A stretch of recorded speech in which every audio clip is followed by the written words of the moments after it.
Trump posted on Truth Social last week about XRP Sol and ADA, as well as ETH and Bitcoin, building a Bitcoin strategic reserve around that. We did see him sign that executive order on about Thursday or Friday our time. Yep. That was only Bitcoin. And we discussed last week as well whether it's going to be like a stockpile of seized assets from the likes of Silk Road and other, criminal activity. Yeah, hats off, Ted. You really call that.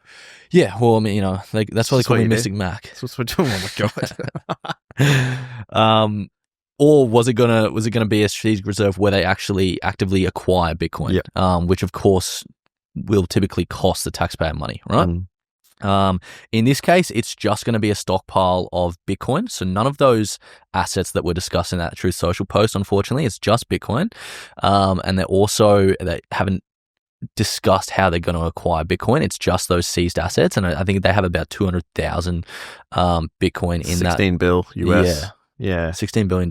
Yeah. So they're not going to sell any of that, which is a good thing. Yep. But they're also not going to be actively acquiring any more for the time being. Yeah. And I think a fair bit of the sell-off is just a realization of that reality. A lot of people expected, because, I mean, let's be real. Like Donald Trump, like we said it from when he was going through his election campaign, he's making a lot of promises right now.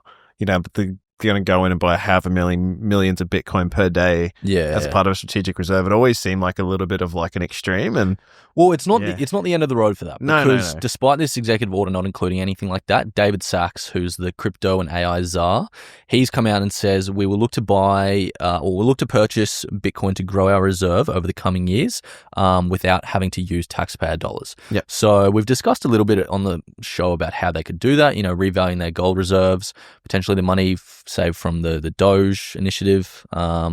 Even tariffs, like there's a lot of revenue being generated from the tariffs. True. So that's not taxpayer money. Yeah, it's definitely not out of the woods, but I would say short term, I feel like a lot of people were expecting more, and the fact they're not getting it, I feel like there's just a little bit of a real sobering moment for the short term, because the long terms never look better again. Yeah, it's interesting like that. Hey, like the short term is bleeding out, but long term everything's lining up.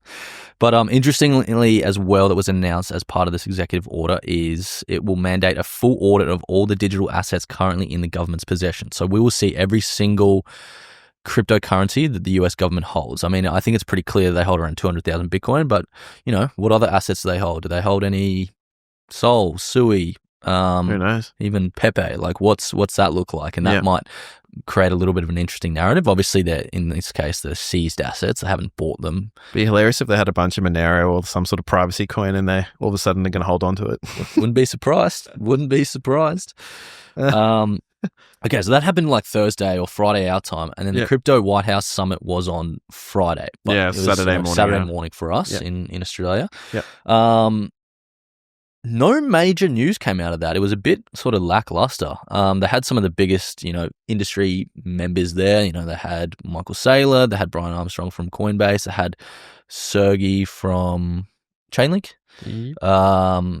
So all the key industry players. There was heaps more. I'm sure we could have a full list of them.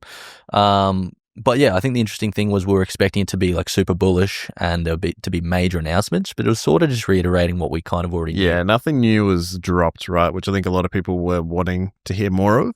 The one thing that I sort of took away that I thought was very interesting was the US Treasurer, Scott Bassett, basically talking about they plan to really hone in on the stablecoin industry as a way to retain US dollar dominance across the world. And like we've already talked about it, crypto price is very influenced by the dollar because everything's, measured in some sort of synthetic US dollar, USDT, USDC.